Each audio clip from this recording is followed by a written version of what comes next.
The United States may have had far fewer submarines than Germany did in the Second World War, but they still played a pivotal role in the U.S. Navy's arsenal. American submarines, of which there were 288 in the war, were particularly significant in the Pacific Ocean. Their primary focus was to raid Japanese supply and troop ships. The physical theater of war was huge in the Pacific, encompassing far-flung and remote islands and atolls. Among this fleet of submarines in the Pacific was the USS Tang, which stands out as the most successful American sub of the Second World War. We've covered Tang before, but it was such a fascinating and tragic boat that we thought it deserved a revisit. Designated by the Navy as SS-306, the USS Tang was commissioned on October 15, 1943 at the Mare Island Navy Shipyard, often referred to as Minzy, which is located in Vallejo, California. Lieutenant Commander Richard O'Kane, who had formerly been the executive officer of the USS Wahoo, was to be Tang's commander. The sub then moved south to San Diego for 18 days of training before heading out to Pearl Harbor, where she arrived on January 8, 1944. Tang was a Balao-class diesel-electric submarine with a full crew complement of 87 men. It was the 12th of its class to be commissioned. The Balao was a later class of American submarine, boasting significant improvements from the earlier Gato class in terms of build. For example, thicker, higher yield strength steel was used in the pressure hull skins and frames of the Balao-class. Plate material used on the Balao was upgraded to high tensile steel, or HTS, instead of mild steel. This increased the thickness of steel from 0.5625 inches, or 14.3 millimeters, to 0.875 inches, or 22.2 millimeters, thereby increasing a sub's dive potential. USS Tang's dimensions were 311 feet or 95 meters in length, 27.3 feet or 8.3 meters in width, and a height of 16.8 feet or 5.1 meters. It could attain a maximum speed of 20 knots at surface and 9 knots when submerged, while able to dive to a maximum depth of 600 feet or 180 meters. The sub could reach a maximum of 11,000 nautical miles or 20,000 kilometers at a constant speed of 10 knots at surface. Tang was a diesel-electric submarine, meaning it was powered by 4 diesel engines, which in turn powered electrical generators and electric motors that drove the shafts. It could carry 365 tons of diesel oil on board.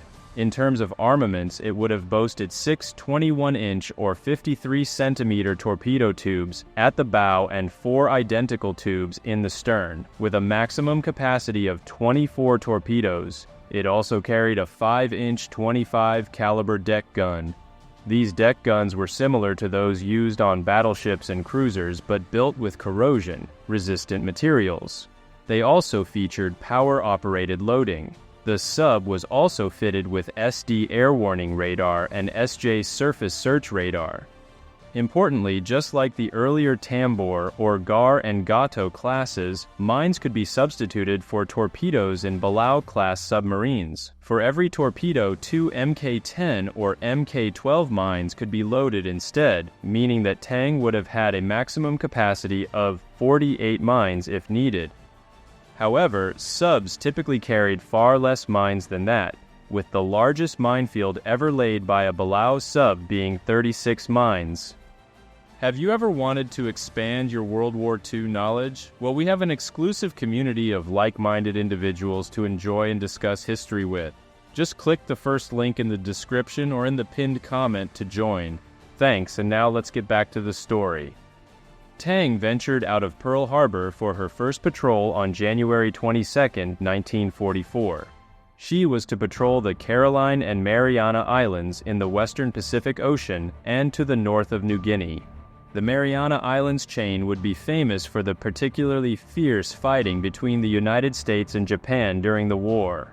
It was a very successful maiden patrol for Tang, given that she sank 5 enemy ships, with 16 of its 24 torpedoes registering hits. Its second patrol was around the islands of Palau and the Philippines, once again in the western Pacific. This patrol wasn't successful in terms of hits, as it never made contact with any enemy vessels. Even so, Tang would rescue 22 aviators in the water whose aircraft had been downed near what was then called Truk Atoll, and is today Truk Lagoon, situated in the Federated States of Micronesia. However, it was Tang's third patrol that was to prove the most devastating to Japanese vessels. Tang's mission on this third patrol was to stalk enemy shipping in the East China and Yellow Seas. Her most successful day during this patrol occurred on June 24, 1944. In just that one day, she was credited with sinking 4 Japanese vessels, namely the Kenichi Maru, Na-Susan Maru, Tainan Maru, and Tamahoko Maru. 6 days later, on June 30th, Tang sighted an unescorted transport ship, the Nikin Maru, which she was able to eventually hunt down and rip in two with a single torpedo.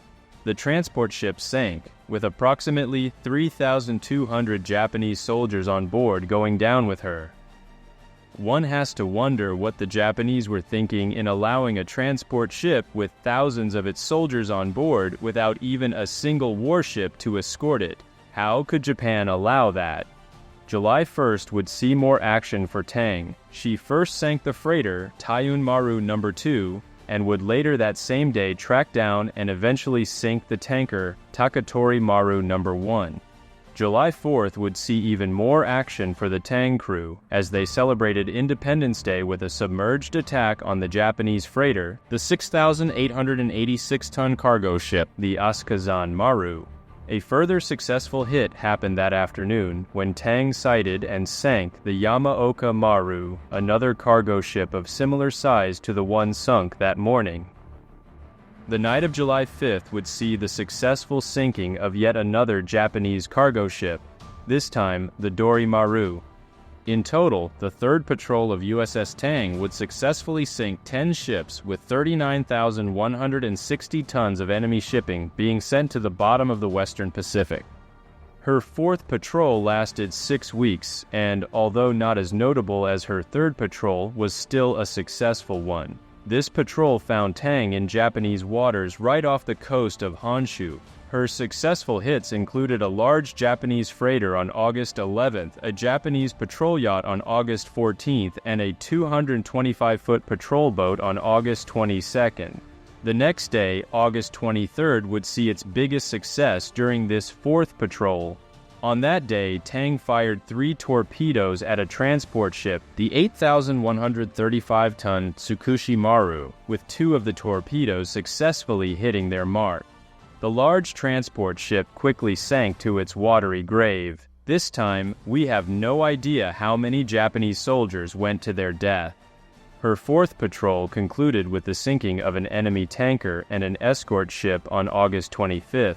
6 enemy ships sunk on that patrol, including a transport ship, was more success than most American submarines enjoyed on their patrols. The crew of the USS Tang must have been on quite the high as they entered Pearl Harbor in Hawaii after yet another highly successful patrol. They must have surely been pumped for their upcoming 5th patrol. However, it was to prove their last. Tang enjoyed a refit and overhaul at Pearl Harbor before heading out on September 27, 1944 for her 5th patrol. She was headed for the Strait of Formosa, what is today the Strait of Taiwan, stopping along the way to refuel at Midway Island. The Strait of Formosa, as it was then known, was an extremely important waterway for the Japanese, linking the islands of Japan to many other parts of the Japanese Empire in Asia and the Pacific Islands. However, the crew of Tang would have been very weary of patrolling those waters since the Strait of Taiwan is notoriously shallow. That means submarines were more vulnerable to attack by surface ships and exploding depth charges, given that they couldn't dive as deep as they were able to in other, much deeper parts of the Pacific Ocean. Still, within 2 weeks of the patrol, the American submarine was able to sink 2 cargo ships, the Joshu Go and Oita Maru, during the night of October 10th to 11th. October 23rd to 24th would be especially eventful for Tang. On that night, she sighted and made contact with a large Leyte-bound convoy. The Japanese convoy consisted of a troop transport ship, 3 tankers, a freighter, and numerous escorts. At least this time, the Japanese had one of their troop ships in a well-guarded convoy. Tang smashed into the convoy by firing a barrage of torpedoes. Soon, most of the Japanese convoy was on fire or sinking. The Japanese transport ship made a dash to the American submarine in an attempt to ram it, as did one of the Japanese tankers. The trapped American sub had no room to dive and so whipped around. By doing so, it caused the transport ship to take evasive action and, as such, collided with the tanker. Tang then fired 4 torpedoes into the tanker, which immediately sank the ship. Hounded by the Japanese destroyer and other escort ships, the American sub had no option but to make a dash for the open ocean. The submarine would have another eventful time later that same morning of September 24th. Little did the crew of Tang realize that their submarine would be sunk less than 24 hours later. This is what went down. The American submarine began October 24th by patrolling at periscope level with a heading for Turnabout Island, also known as New Shandao or New Shan Island, and which is just off the coast of Fujian province in what was then Japanese-occupied China. Tang's radar picked a series of blips as it neared the island, which could only have meant one thing: a massive enemy convoy was in the area. Being at surface meant that the Japanese convoy spotted Tang and fired at random at the American submarine, albeit without any success. Already under fire, the crew of Tang immediately sprang into action, honing into its first 3 targets, which were a large 3-deck transport ship, a smaller transport vessel, and a large tanker. Torpedoes were fired in quick succession at each of the targets. More torpedoes were also launched at another transport ship and tanker in the Japanese convoy. Still under heavy fire from the Japanese convoy, Tang was able to blow up the one tanker and also hit the large transport ship. Within moments, the destroyer that had been pursuing the American submarine blew up, either from one of the sub's many torpedoes or even from friendly fire. With the destroyer out of the way and just 2 torpedoes remaining in its arsenal, Tang set on course to finally sink the transport ship. The first torpedo launched without issue, heading straight for the transport ship. Unfortunately, it all went awry with the second torpedo. That torpedo, the very last one that Tang had in its arsenal, took a curve to the left in the water and headed straight back at Tang. Commander O'Kane and his crew tried desperately to avoid the torpedo by fishtailing their submarine, but the torpedo still hit just 20 seconds later. Rather ironically, the rogue torpedo hit the torpedo room on Tang, causing a huge explosion on board and sending crew members slamming against bulkheads. The sub immediately started sinking as water flooded 3 of its compartments. Well over half the crew died instantly. Commander O'Kane, along with other crew members, struggled to claw their way to the surface. The submarine quickly sank 180 feet to the ocean floor, having been leveled by the flooding of 2 ballast tanks. The remaining 29 sailors, many of whom were injured, made their way to the forward torpedo room so that they could reach the escape trunk. In the meantime, the Japanese were dropping multiple depth charges into the surrounding water. The first 4 men entered the escape trunk and let it fill with water to equalize the pressure inside. Opening the hatch, they deployed what were known as Momsen lungs. These were breathing apparatus that recycled exhaled air so that a person could breathe while ascending in the water. A further 9 men followed, but only 9 of these 13 men who escaped the sub would make it to the surface. They included Commander O'Kane. Down below, a gasket on the torpedo room door suddenly failed, causing the door to blow wide open. All remaining sailors trapped in that room were asphyxiated. And so the USS Tang came to its tragic end in the early hours of the morning of October 25, 1944, and with it, 78 men lost their lives. Among them was Reuben McNeil Rayford, who was 15 when he died and is believed to have possibly been the youngest American to die in combat during World War II. The 9 survivors were all picked up by a Japanese destroyer, although one of them later died on board. The remaining American crew would spend the rest of the war in Japanese war camps, enduring horrific treatment and torture, including near starvation, for which the Japanese were infamous. It should be noted that this was the only time ever that the Momsen lung was deployed by men escaping a sunken submarine. It was an unpopular and primitive apparatus, and Clay Blair, Jr. even suggested in his book, Silent Victory, that the Momsen lung killed more sailors than it saved. Today, one can relive what went down that night on the USS Tang when visiting the National World War II Museum in New Orleans. One can experience the turnabout of the torpedo as a full-on visual and oral exhibition. It includes a loud countdown and everything turning to black, which is said to be quite harrowing.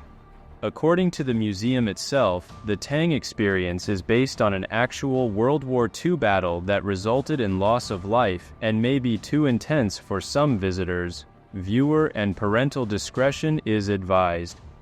American submarines sank 1,113 merchant ships and 201 warships during the Second World War, with a total of nearly 5 million tons of enemy shipping.